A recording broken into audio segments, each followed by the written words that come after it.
Hey everyone, it's your good buddy Spider once again, back with a new episode of the show presented by Uncanny Media. The juggernaut that keeps on juggernauting. I don't think you can turn that into a verb, but I did. So join me as we become unstoppable. That's the slogan. That's what we say now. That's what we do. How are you doing? How is everybody? It's a fresh new episode. It's going to be kind of scattered again because I had an idea of some things to talk about, and then I didn't, and then I did, and now I'm kind of in between. Now I'm kind of like, I don't know. But, yeah, we're doing good here. My back is starting to feel better. It hurts right now because I've been doing stuff all day. But on the whole, today was the first day in a couple of weeks where I didn't constantly think about my back hurting because I didn't notice it, because it didn't hurt as strenuously and it wasn't as stiff. So now, does that mean that my back issue is healing? It's improving, and I'm getting better, only to the point where it's not a constant bother. I still have pardon me. I still have of course it's personal, it's my back, a permanent back injury, but it is improving from when I last injured it, or when I last strained it, or sprained it, or whatever you want to call it. So that's good. That's a great thing.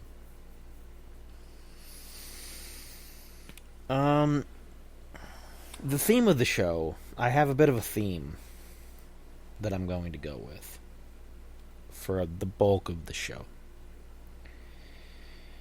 It's based on a phrase that I've heard before. And I don't know what the verbatim original version of the phrase was. I could have looked it up, but I didn't. I was kind of lazy about all that. But the statement goes that even a room full of monkeys with typewriters can eventually, because of the odds and circumstance, eventually they'll collectively write a Shakespearean sonnet. Right? Now, what does that mean? That means it's kind of a variation of the old even a broken clock is right twice a day sort of thing, but it's more in depth in that it's even people who don't have any particular talent for something and no particular passion for it and no particular reason or want to do it will manage to create something potentially artistic that somebody out there will enjoy. Now, should we say good for them? Or should we say, well, you half-assed it every step of the way. You really didn't care about the final outcome. Should you be proud of your work? Should we give you credit for your work? That's some stuff to think about. That's some philosophical things that I'm not going to delve too deeply into, honestly. But that's what we're going to get into.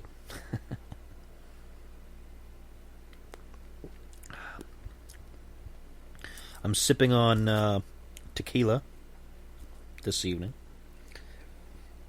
I had some scotch earlier, and I finished it, so I moved on to the tequila. A bit of a jump, but but we're doing okay. And first I want to talk about something real quick. I'm not super invested in this story. It was brought to my attention today, and various people that I know, not to put anybody on the spot,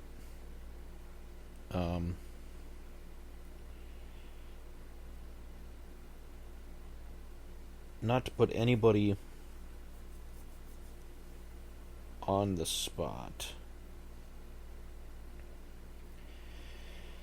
But I know several people who brought this to my attention.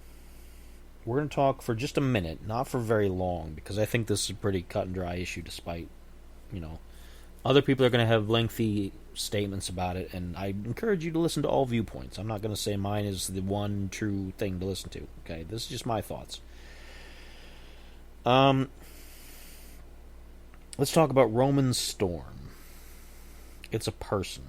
Roman Storm is a person who apparently he created something called Tornado Cash. He developed it. It's a privacy tool that allows users to obscure their transaction histories on the Ethereum blockchain. Ethereum is a Bitcoin. It's not, well, Bitcoin is Bitcoin. Ethereum is a cryptocurrency. Okay, I don't want to equate the two and say they're exactly the same, because Bitcoin is a cryptocurrency and it's Bitcoin. Ethereum is its own cryptocurrency. If you don't know what cryptocurrency is, you are probably better off, because it's a form of wealth based on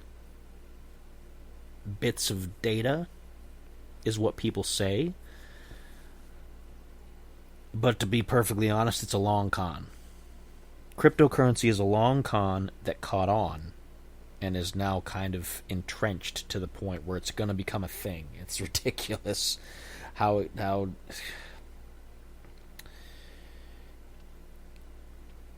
quick economics lesson. The dollar and most other currencies in the world, most other physical currencies, were, at least when they were formed, based off of physical objects that had value. Right? The dollar was based on gold. We had a certain amount of physical gold that we kept in Fort Knox. And this is an oversimplification, but this is the basics of it.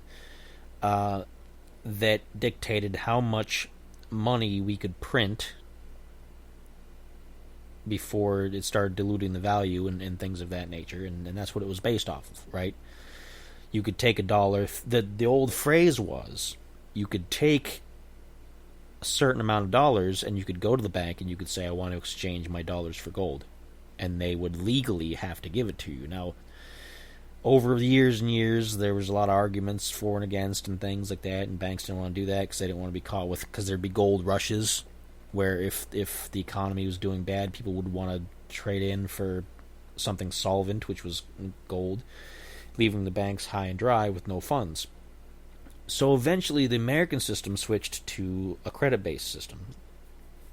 But the value was already predicated on the original value of what it had been under gold. So the idea was, because it had a certain value tied to gold originally, we'll keep that value as we apply it to credit. Now, unfortunately, there's been inflation, there's been all kinds of things, and that's a consequence of taking your money off of something physical and making it a theoretical, like credit, right?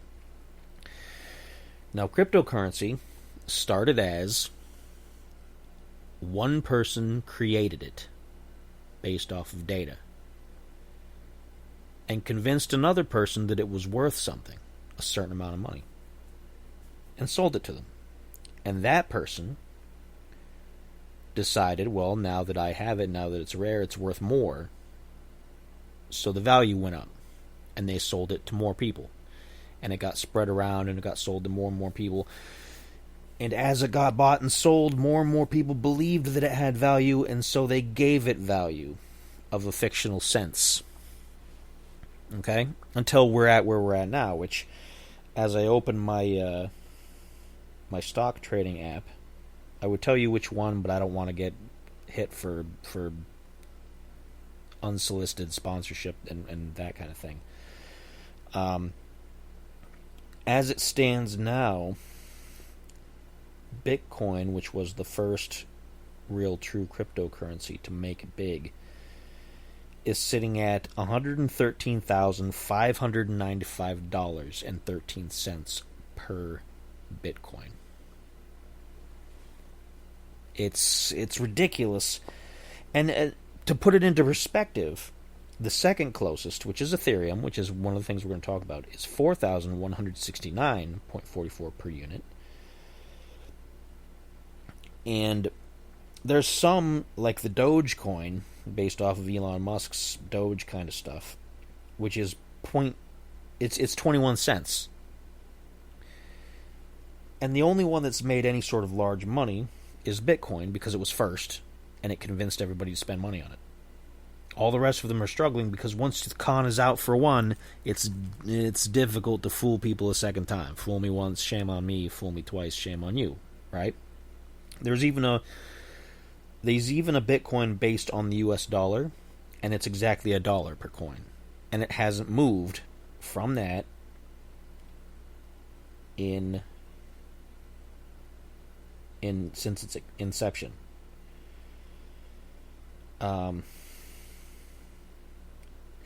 Because it's based off the dollar. So it's always going to be $1. So it kind of sits here pointless on the exchange, staying at $1, going nowhere. Do you see? Are you seeing the ridiculousness of this? Are you seeing the pointlessness of all this? I hope so. But this guy, Roman Storm, he created this Tornado Cash thing, which lets people keep their transactions of this stuff a secret. Now, the cryptocurrency, if you believe the people who invented it, rather than believing that it's the long con, which it is, they say that they created it specifically to have something worth value that couldn't be regulated or controlled by a government or a corporation. It was the people who gave it the value. And can you see the phrasing, how problematic that is already? That's why the prices are so crazy for it, because the people are setting the value and the people don't know anything about economics. But they wanted it to be unregulated. They don't want it to be. They don't want governments to have their fingers in it. They don't want anybody to be able to decide its value but them. But then the government stepped in, and they've been working on ways to regulate it. Because, of course, if there's money to be made, then a government, especially the United States, is going to want in on the pie. Everybody wants a piece. Give unto Caesar what is Caesar's, right? And so this guy apparently has set up a system that allows people to keep their transactions a secret, which is a no-no for tax purposes and various other things. And that's what this comes down to. This is basically a form of tax evasion. Now, Roman Storm didn't get convicted of tax evasion. He was charged with money laundering, sanctions violations, because his tool was being used by people in countries that are under sanction, like Russia and place in North Korea. And he was also charged with operating an unlicensed money transmitting business, is what it's called, which is basically a type of bank. In order to move money back and forth on a large scale, you have to work with your country's banking institutions, and because again, there's taxes. There's all kinds of legal stuff that's all in play. It's very complicated. It is not so simple as just, well, he made a thing to make things private, and the government don't like private things. Now, I know. Let's play devil's advocate for a minute, because he was convicted of the one count of operating an unlicensed money transmitting business. Let's play devil's advocate and say that he was targeted specifically because he made a privacy tool and the government or various top tier organizations, financial institutions don't want that. They don't want you to have privacy because they want to know what you're doing and be able to. It's like a danger to free speech and all this other kind of stuff, right? Let's just, for the sake of argument. But the thing of it is that has always been a goal of most government. Most government wants to know exactly what their citizens are doing. They want to make sure their citizens aren't doing anything counterintuitive to what they are trying to do, whether they're a corrupt government or not. And so they've always been looking for ways to put their finger on the pulse, right? To be able to dictate what's free to talk about and what isn't. Now, here in the United States and with the internet, I mean, the internet was a game changer as far as all this stuff goes. The internet, even in countries where they don't have any concept of free speech, where if you talk bad about their government, then they'll possibly arrest you and then possibly end your life. The internet, if you have the right setup, you can't be traced, you can't be checked, you never use your real name, And so every government that knows anything about the internet is going to want to try to figure out how to track people through it and to trace people through it. And that's why that Homeland Security thing here in the United States after 9/11, there was the bill that allowed people's phones to be tapped in the name of national security without a warrant, right? We've had struggles with that for a long time. It's never going to go away. And to be perfectly honest, the fact that we're allowed to talk about it, like I can say this right now here on the radio, nobody's going to show up on my door and arrest me. And if they did, I would nail them to the wall. Not in a sort of like, I've got a compound and I've got weapons, because I don't. But legally, it's not to the point where they're going to be able to do anything to you.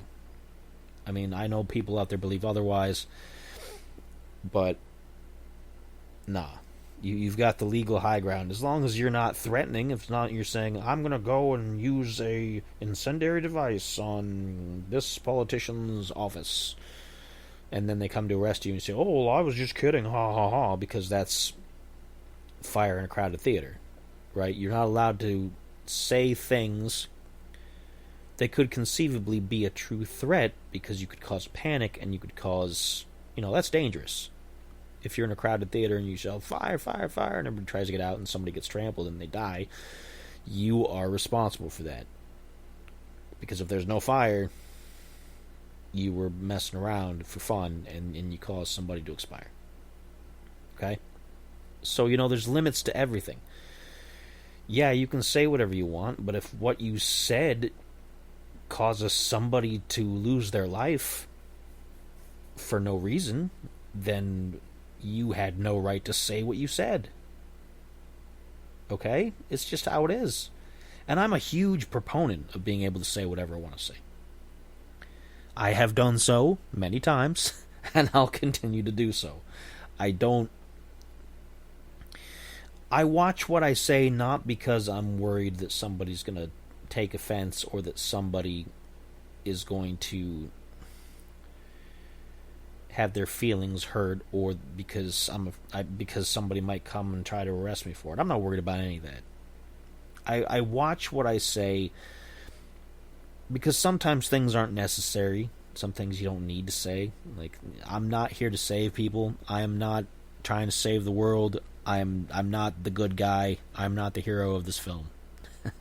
I am not the hero of this story. And the world can save itself or it won't. I don't care. It's not up to me. I'm here to do what I do and maybe entertain some people, and if you like it, you like it, and if you don't, you don't. Okay? But also at the same time, I'm not going out of my way trying to harm people who look at things differently than me, who believe things differently than me. I'm not going out of my way to cause mayhem and havoc just for the sake of it. Right? So I don't think it's a privacy issue. I think people are looking a little bit too deep into this. I think you're looking at it It's a money issue, is what it is. It's a taxes and money issue. Because, again, render unto Caesar what is Caesar's. Taxes, government funding, all of this, that's what they want. They want to be involved in the money. They don't want to be left out. That's why they had that thing passed a while back where if you sell a certain number of things on eBay or those various other online auction sites, then you have to file a tax form because they weren't getting their cut. Because that's what it is. It's money. It's got nothing to do with privacy. Privacy is secondary to money. Always. And so Roman Storm, he was convicted last week, maybe the week before, of operating an unlicensed money transmitting business because, again, he wasn't giving Caesar what is Caesar's. And the jury could not reach a consensus on the more serious charges of money laundering and sanctions violations because a lot of that was people who were using the app, understandably, were using it for unsavory purposes, but he was, whether he meant it or not, he could easily just say, oh no, I didn't intend for that, I just intended to be able to give people privacy. And there's no way to prove otherwise, unless he has a manifesto written that says, ha ha ha ha, they'll never know I used this for money laundering, and he's not going to do that. I mean, nobody's going to do that. So, benefit of the doubt says that he meant it just as a privacy tool. But that's not, again, what they're getting after him for. That's why the other charges didn't stick. But a lot of people are worried about privacy and things like that. But like I said, it's a money issue. And if you live here in the United States, that's what it is. The United States is incorporated. Everything revolves around money. And that's just the way it is. Now, as the legal proceedings continue, he is out on bail. And he's awaiting further developments, which includes the possibility of a retrial on the unresolved charges. They could appeal, but... And it says on this little blurb that I found that the outcome of this case could have lasting effects on the regulatory landscape of cryptocurrency and privacy tools. And the thing of it is, again, it's going to have more to do with the crypto than anything, because the government wants its cut. And because they attempted to make a currency that was not subject to government regulation, well, the government stepped in and said, well, now you're making an awful lot of money on this. A lot of people are getting rich, and we want to get richer. That's what it is. It always comes down to money. Always. So that's what it is. It is not... And you know what? If I'm wrong, then I'm wrong. But I doubt it. I am not often wrong. And that's not just my ego talking. History has shown I am not often wrong. I am occasionally, but not often.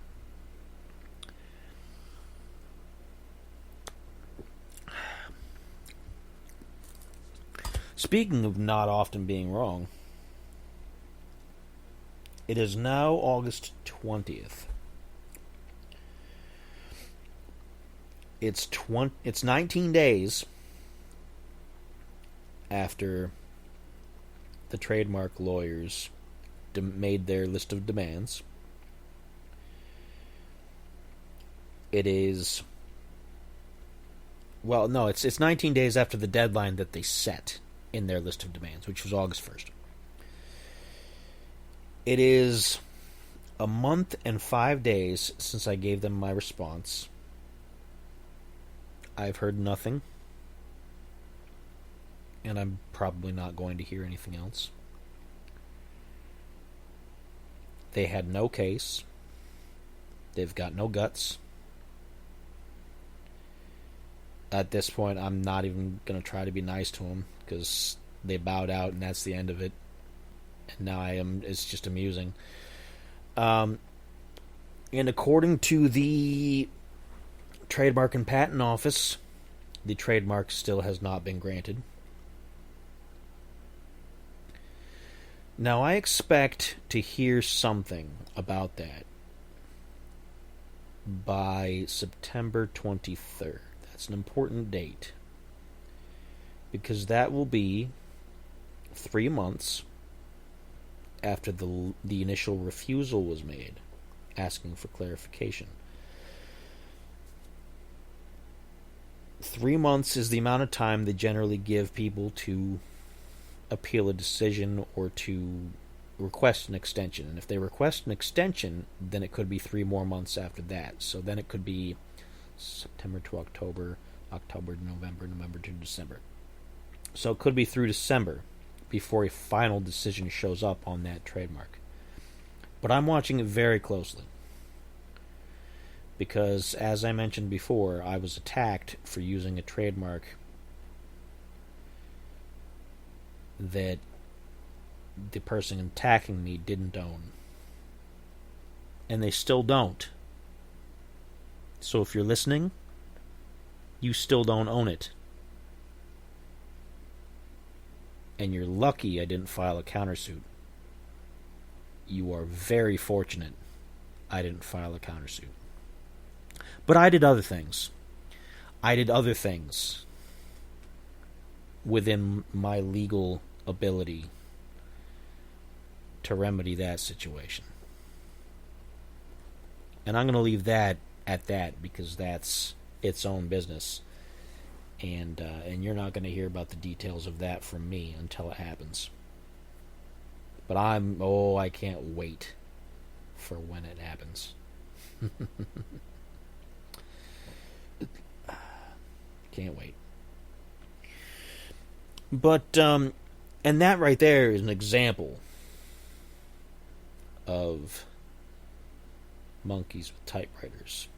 And no, for the lawyers, just so we're clear, I'm not calling anybody's client a monkey.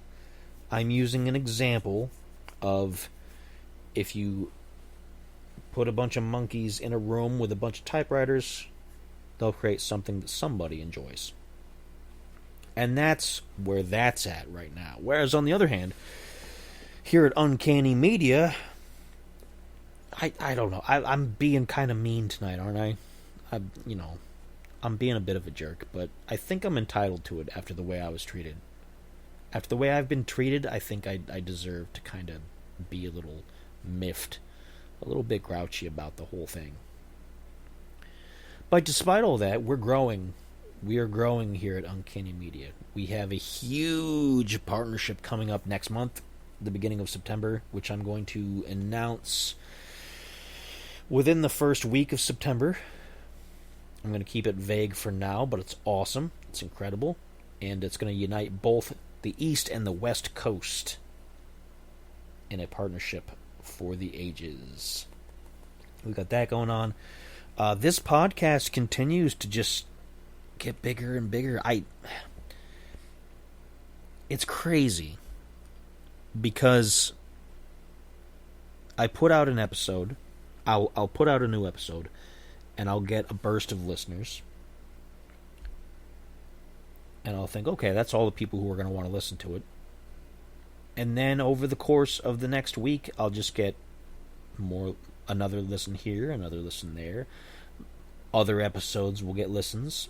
It's not just people will tune into the newest episode and then they'll listen to another episode, which I appreciate. I appreciate all of you who are listening. Like, there's so many great episodes. This is episode 27. And there's so many good episodes to listen to. And I appreciate you going back and listening to other ones and sharing them with your friends and family and colleagues and all that good stuff. That's the reason. I do this mostly because I like to talk about things. I'm not much of a talker in person.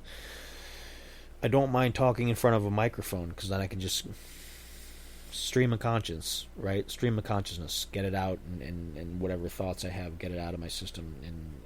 And the fact that you people are tuning in on a regular basis to enjoy it and continue every single day. Like, the numbers go up every day. I'm staggered. I'm staggered by how often people tune in to listen, and I appreciate it so much. I really do. In the entertainment realm, I am working on a new studio setup, not for radio work, but for music production. I've been, my old laptop went bad. The keys, the keyboard. Well, to be perfectly honest, one of the cats that passed recently, like within the week or two before he passed, he was just acting out and being bad in ways. And, it's because he didn't feel good, I get it, but he was also getting kind of destructive with things. He slept on the laptop because I leave it open at night to do various things and to run through stuff overnight. And he slept on it and he pooped on it. He pooped on it. I'm just going to straight out say it. That's what he did. He was old, he was grouchy, he pooped on it. And I cleaned it up as best I could, but it got down into the board that controls the keypads, and no amount of cleaning was going to fix it, and half the keys stopped working. They just stopped working. And I can't be, well, I mean, he's gone now, so obviously I can't be mad at him, but I couldn't be mad at him at the time. I was irritated, but he didn't feel good, and I was trying my best to keep him comfortable, But so I went on eBay because I had the theory. I had just replaced the hard drive on it because the old hard drive was going bad. And I had a backup made for just this eventuality so I could just transfer everything seamless, right? From an external hard drive. So I went on eBay and I looked up the exact model of laptop I had, and lo and behold, somebody was selling an old office laptop, which was the same kind as what I had, the same features, same parts, same everything, but it didn't have a power block, it didn't have a battery, and it didn't have the hard drive. And I thought to myself, well, all three of those things from the old laptop still work. So I paid like $45 for what is essentially a $900 laptop. Because when I first got it, I got it on a closeout after a long, complicated back and forth. You know what? I got time. I'll tell the story. I worked at Sears. Tangent. I worked at Sears, for a while until my back hurt. Until they hurt my back. And then the company went out of business, so it doesn't matter. But I used to work in electronics before I worked on the dock. And I probably should have stayed in electronics. It wouldn't have hurt my back. But then I might have still been there when they closed and had a worse time of it. But I was in electronics. I used to sell things. And online on our website, we carried a limited selection of laptops. But we did not carry them in the store because they didn't sell well, because we were not a computer store. We didn't have PCs. We didn't have parts. We sold a few game consoles and those kind of things, but we didn't have anything supporting PCs, and we couldn't fix them. We had nobody on site who knew how to fix PCs. On some respect, I probably could have, but that wasn't my job. That wasn't my position, so I wasn't authorized to do any of that. So when people order things online, Sears got into the online business late, and they didn't know what to do. They screwed it up. And they opened it up to third-party people, like on Amazon, where a bunch of people can just sell things on Amazon, and they're affiliated, but they're not Amazon, right? Sears did kind of a similar thing, but they didn't vet the people. We had so many problems. There were so many crap things on the Sears website that we weren't selling, but people saw them as, oh yeah, it's on the Sears website, so I've got to go to get it from Sears. But they were from somebody in Mumbai or something, right? So, somebody ordered a laptop and ordered it into the store. And then they canceled it for whatever reason. So now we're stuck with an item that the store normally doesn't sell. A lot of times the stuff gets sent back. Like, we don't... we have a process where it gets sent back to the manufacturer or something like that. For some reason, this one didn't. So it got ordered into the store. We couldn't do anything with it, so we set a price on it. It was a $900 laptop, and we marked it down like $100. Put it in stock. Nobody bought it. A dude saw it because we have an outlet site. We did. I say we have as if I'm still there. We had an outlet site which was a version of. It was attached to the main website, but it was for items like this that we can't normally get rid of, or stuff that we just overflow, or from a closed store or whatever. And we allow people to order it, but they have to come to the store to pick it up. We don't ship it. Electronics especially we didn't ship because we didn't want to pack them wrong and have a break in transit and have somebody upset that their electronics, so we didn't sell. We didn't ship our game systems. We didn't ship anything like that was high-end electronics. The few things that we had. So we had somebody purchase it online from the website. And then they called in and they said, "Can you ship that to me?" And we said, "No, we don't ship electronics. Here's the reasons." So they canceled the order. So it goes back on the shelf. It gets discounted again. Same guy sees it on the outlet site for cheaper, orders it again, calls in. "Can you ship it to me?" "No, we can't do that because we don't do that." He cancels it again. So it goes back on the shelf. Waits a few weeks. Gets another price reduction because we're trying to sell it. We're trying to get rid of it. It's not an item we carry. We have to get rid of it. Guy buys it again. Calls in. What does he say? "Can you ship it?" "No. No, we can't." So he cancels it again. So by this point, I'm thinking, you know what? I need a new laptop. And this guy's just going to keep doing it until it gets to such a low price that either somebody gets it at a bargain, or it gets sent back to the manufacturer anyway at a loss, wasting a bunch of our time. So it got down to like $300 or something like that. Oh, it was a ridiculous price. And so I said, you know what? I'll buy it. I need a new studio laptop. I need to be able to do my studio stuff, and so I offered to buy it, and to buy an extended warranty and all this other stuff. And so the store sold it to me, and I brought it home. And it lasted me a long time, and I made a lot of music on it. So long story short, it's a $900 laptop. So I see on eBay when I need to replace it. I see one for $45 without the parts. So I buy it. And then I just switch the parts over. And here it is, sitting next to me right now. Working perfectly well. It's even got some bonuses that the other one didn't have. The other one had other things that went wrong. It had the LAN card went bad, so it couldn't connect to the internet with an Ethernet cable, which was weird. I had to get a Wi-Fi adapter for it because it couldn't connect with Wi-Fi either. That part, the whole internet capacity of it just fizzled out.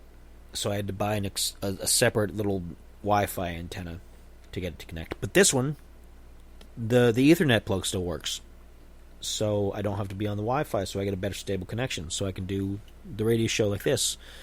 Much better, much cleaner. But I was thinking, let's go back around to originally why I got on this topic. I have a point to this, okay? Let's go back to the beginning. I'm working on the ideas of a new Spider in the Hall album. It's been too long. I think I can probably say some things on it and make it be clever, or at least make it be relevant, right? But the issue was I can't. My studio generally is in the attic for recording music. But the attic's not in great shape right now because they replaced the roof last year and they made a huge mess out of it. And I didn't realize it because I hadn't been going up there because it was in the cold. It was like in winter or something, and I don't usually go up there in the winter because it's not insulated. So it's just cold. It's freezing cold in the winter, and it's baking hot in the summer. And there's a sweet spot in between seasons when you can get up there and do things comfortably, and I hadn't been able to hit that, so we were just using it for storage. So the attic isn't feasible right now, and I would have to carry this laptop up and downstairs, potentially banging it on things and whatnot. So I got it into my head thinking, well, if I was able to get such a good price on this laptop, why don't I look and see if I can get another price on another one? And then do the same trick. Just copy the hard drive contents over. So I looked online, I saw another identical laptop for $50. The only thing it was missing was the hard drive. So I thought to myself, oh, well, let's go on Amazon and let's buy a replacement hard drive, which is $60. So between that and the laptop, that's $110 for a $900 laptop. And now I have a second that's dedicated for studio stuff that I keep upstairs in the bedroom because that's where I'm going to be doing my studio stuff. I can insulate. The bedroom is insulated. It's climate controlled. I can put up sound baffling things in there for the windows, and everything will be slick. So what does that all mean? What is the point of all these laptops in this story? The point is that I'm going to work on a new album within the next month or so. I just need a couple more things. I need another external hard drive for the upstairs laptop to store all my music creation software because it's extensive and it takes up a lot of space. And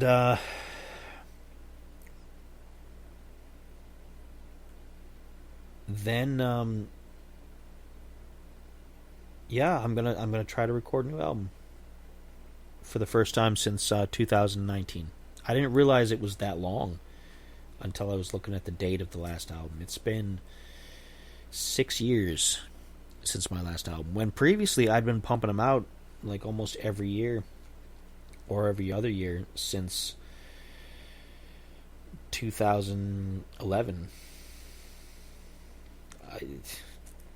I was really prolific for quite a long time, and then I thought I wanted to retire, and I still kind of do, but I got an idea. I got an idea for a new album. I got a concept. I've got track names. I have some lyrics that I'm satisfied with. And we'll see how it goes. I hope it comes to fruition, because I would really like to be artistic again. I mean, I love doing the podcast stuff, and that's not gonna go away. That's gonna continue. I like doing the game streams. That's gonna continue. But I would like to put out some more music. I feel like maybe I still have a little something inside. You know, I still have some fire. Maybe. I don't know. I feel weird about it. Like, I've come up with some good verses and things, but writing an entire song, and in fact writing an entire album's worth of songs, I used to have more to talk about because I used to be angrier and more emotional about more things, and I'm not as much. I guess maybe that's the problem with being in a more stable mindset. Maybe it's just, and I don't care about stuff as much. Like, I cared more about politics, and I cared more about different things that I don't worry about so much now. And maybe it's just the age I'm at. I don't know. So I struggle with feeling like what I'm talking about, whether it's still relevant and whether it still means something, not just to me, but to whoever's listening. But I'm going to try it anyway. I am going to try it, and we're going to see what happens. That album will probably be released through Big Buff Records, because I told them my next album would be released, and that was like a year ago. I had thought I was going to work on some new stuff, and then I didn't get to it, and various things happened. So it will be the inaugural. I say inaugural, but that's if you have more than one, isn't it? Maybe it's the debut. The debut of non-hip-hop music on the label. It'll be the first alternative rock indie stuff that they're going to have on the label, which is why I'm involved with them. That's what I was intended to do. I was intended to help try to make them, to help grow the business, and the business has been difficult. It's just been I hate using the term the scene, because that's something that used to mean something in the 90s, and when people say, oh, the scene, it's kind of like it's like a gatekeeping kind of thing nowadays, when anybody who can make music should be able to make music, whether it's good or not. That's monkeys with typewriters, because there's always going to be an audience for something. But the scene, such as it is poor right now in the greater Akron, Canton area. And that's not to say that there aren't great musicians around, because there are a lot of excellent musicians and excellent bands. There's just fantastic talent in the area. But there's not a lot of people being respectful of it. There's not a lot of people giving it the attention it deserves. There's not enough people going to the local shows. They're only going to the big shows. They're only going to see the national bands. And I've been to show after show after show of just absurdly talented people, and having to sit there while we all play in front of a room of maybe 12 people. And most of them were other people who came to play the show. Right? It gets frustrating. It gets... It gets disheartening. And I have played music in bands in front of hundreds of people before.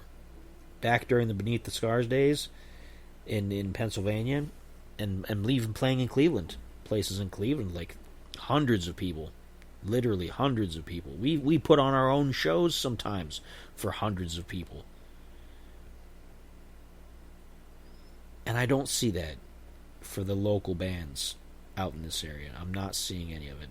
And it makes me feel bad. Like, I've seen a lot of talent that deserves a lot more. And I'm not just talking about me. I mean, my stuff is particular, and I enjoy it, and I can get, if other people don't like it, that's fine. It's a small crowd. But other people who are just as talented, if not more talented, they're playing in front of an empty room. And I don't know what to do about it. So live shows are just... They are what they are right now in this area. But I'm working on it. I'm trying to get people involved. I'm just a little disheartened about the whole thing. And I don't think a lot of the venues are really helpful either. Like, I've played at a few venues this past year that they didn't do anything to help promote. They just made a poster and that was it. One Facebook post the week of the show, and they didn't do anything leading up to it. And here I am spending a ton of money on advertising and making multiple social media posts and radio spots and just going nuts trying to get people's attention. And the venue's just like, oh yeah, we got a show this week.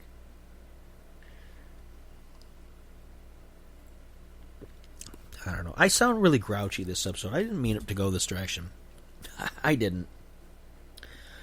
I sound like I have a lot of complaints, and I'm not. I'm not a complainer who just complains about nothing, or just complains about things without solutions. Because I always try to find solutions. I would like to be able to solve more problems. It's just how it is.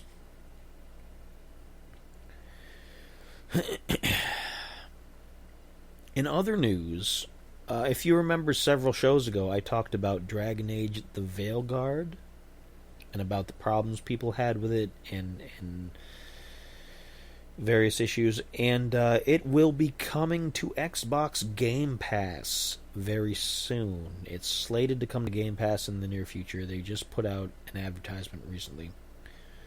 So I'll probably play it. I said I would probably play it if it got to a substantial discount or if it got to Game Pass. And then if it was something that was really good, I would pay more for it just to, support a bit. Because I like Dragon Age as a franchise. I was iffy about this one.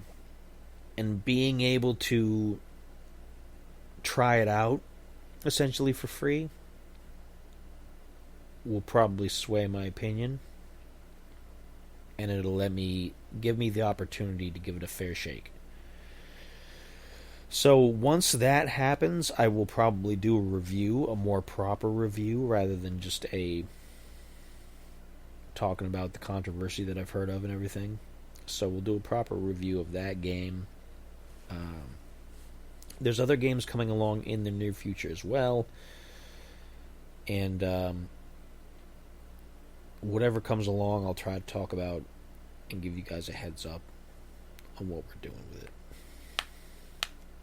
Snapping my fingers. So what else do we want to talk about? An interesting article I saw earlier today, and I don't want to get the details wrong, but and I don't want to make people think that I'm trying to take sides or try to steer you in a certain direction politically. Okay, this is just an observation that I made. All right. The current administration in the federal government, which of course is the Trump administration. I know a lot of people are going to be like, boo already, and I'm not, again, whatever you want. I'm not for or against. I'm just going to talk about facts about what I was looking at today. There was a round of tax cuts back in the first administration that people said, oh, they're just tax cuts for the rich and blah, blah, blah, and it's going to cost us a bunch of money. And they were put back in the latest budget bill, which is called, in one hand, the Big Beautiful Bill, and on the other hand, the Big Ugly Bill, depending on who you ask. And there was an office in the federal government called the Congressional Budget Office. There's another word in that title that I don't remember, but that's basically what it is. And they projected that it was going to raise the deficit by a certain amount of trillions, which is bad. I'm not in favor of that at all. I don't want people to misunderstand. I'm not in favor of being more in debt. Okay? But today I saw an article by an independent organization that gives credit ratings to governments and things like that said that the tariffs, which are another bit of controversial politics, the money coming in from the tariffs is likely to offset a lot of that deficit, the deficit incurred by the tax cuts. Which is interesting, which would mean if all that goes through, it would do exactly what it's claimed, that the tariffs would cancel it out and that the deficit wouldn't go up. Now, is that actually going to happen? I don't know. It's all predictive right now. It's all predictive modeling and things. And economics is not a simple science. Economics are very complicated on a global scale and on the scale of entire countries. There's micro and macro, and there's GDP, and there's this and there's that, and there's so many things that affect it. Okay. But I found that interesting, that an independent organization outside of the government, which as far as I know, the article didn't say anything about it being partisanship.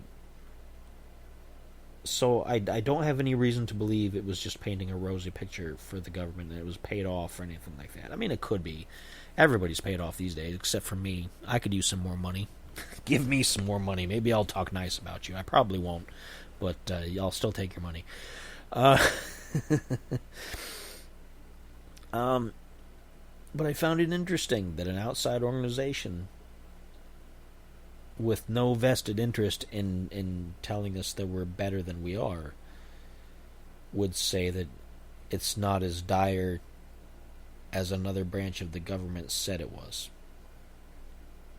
You know, it's just an interesting... There's been just a lot of interesting things going on over the last couple weeks. And these are just my thoughts on it, of course. You know, you tune in to hear my thoughts, and if you agree with them, you do. And if you don't, you don't. It's not a big deal. I'm not going to be mad at you. If you send me an email at spider_voice at yahoo.com. That's the email. It used to be that other one when I was doing the madness thing, but you know, we had to stop using that. Not because of that person's lawyers in retrospect, but because there is a person out there who does legitimately own that trademark.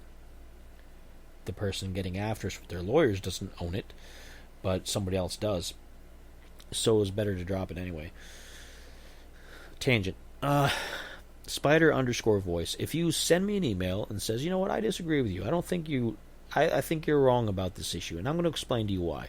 And if you do that, I'll read it. I'll give it the time of day. I might even read it on the air. And if you want me to keep your name anonymous, I will do that too.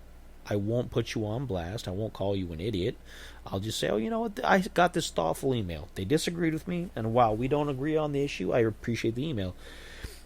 You can tell me what you think. Now, if you send me an email that says something like, hey, Spider, you're a big dumbass. You don't understand economics at all, and you're a Trump bootlicker, and you're this, and you're that, then I'm not going to have any sort of respect for you for that, because none of that is true, for one, and also because you can disagree with me without being a jerk. Right? I can be a jerk sometimes, but I'm not unnecessarily. I'm not just going to say, oh, I got an email, look at what this idiot sent me, he disagrees with me. I'm not going to do that. If you come out and you say that I'm a moron and you make fun of me for stuff, well then, you know, I'm not going to be pretty fair about that. So just be nice, that's all. Just be nice, be fair. That's all I'm asking. That's all I try to do. To be nice, to be fair. To have I've looked at these issues that I've talked about tonight from both sides. I always do. You have to. You can't look at anything from one side and expect to get the entire picture, to get the entire story. You can't take an issue at face value and assume that your knee-jerk reaction is the way it is. There's so many other things involved. There's other people, there's other facts, there's it's like I've said before. You always get new information. Science is never settled. You're always finding new ways to think, new ways to examine things, new perspectives. And I think that's important. I think it's very important to be open to change. And maybe the new information you learn, it's not going to change your opinion. Maybe you're going to look at it and be like, well, whatever. And that's fine. But if you at least give it the time of day, you at least did a service both to yourself and to others. You don't want to be ignorant. To be willfully ignorant is one of the worst things. Because you had the opportunity to learn something and you chose not to. Even if what you learn is wrong, it doesn't mean you have to adopt it. It doesn't mean you have to believe it. It's you at least look at it, you give it the consideration that it deserves. Okay? Like, I have a friend of mine. Who he's a very talented person. He's a very smart guy. He's been through some things, and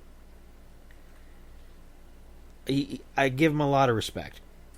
But he's a flat Earth believer, and I 100% can't get behind that because from the science that I know compared to the science that's been presented on the opposite side, it's a spherical planet. Now all the planets are spherical. Okay, there's plenty of evidence for it. I don't think it's a conspiracy. And I could get into that deeper, but I don't want... This is not a show to debate things like that. I mean, we could. But it's all going to end up being... If you believe it, nothing I say is going to stop you. If you're really into it, like, nothing I say is going to change your mind about it. And that's fine. I think you're wrong, but it's okay. You can be wrong. And you can look at me and say, all right, well, I believe you're wrong, and that's fine. And as long as we can still hang out and have a drink together, then, who cares? Because none of that is important in the long term. None of us are astrophysicists. None of us are going to space or going to Antarctica or any of these other places. If that was our business, then yeah, it might be a lot more important. But it isn't, and we're not, so who gives a shit? Right? Who gives a shit?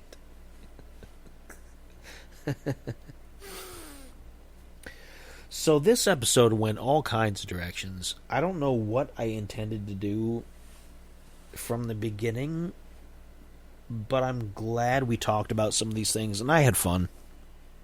I feel a little bit better. I'm in a good mood. I went back and forth from being in a crappy mood to being in a good mood to being in a crappy mood to being in a good mood. I don't know why. It's a moody night, I guess. But that's all I've got for you. I'm going to wind down. I'm going to get out of here. Again, if you want to talk to me about anything that I talk about in any of these episodes and you want to have a discussion or you just want to give me your thoughts, politely, of course, no insults, then get a hold of me, spider_voice@yahoo.com. I've had that email forever. It's ancient. It's filled with thousands of undeleted emails that I've read that I thought maybe I needed, like their receipts and whatnot. Tangent, who cares? Trying to end the show.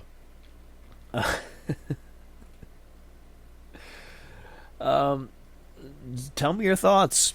Let me know. I would love to hear it. I feel like I'm the only person who uses email for anything anymore. You can send an email. It doesn't take very long. Everybody has one. If you're on any social media, you have to have an email.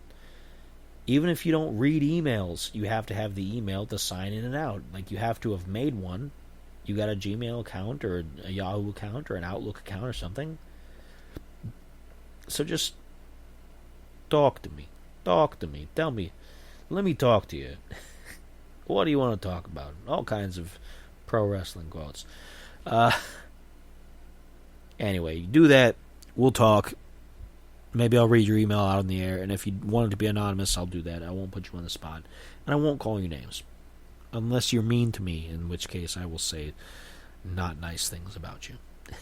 But I still won't use your name. I'll just say, this guy sent me an email telling I was a scumbag. Well, I'm going to tell him that his mother's this and that. I probably won't do that, but who knows.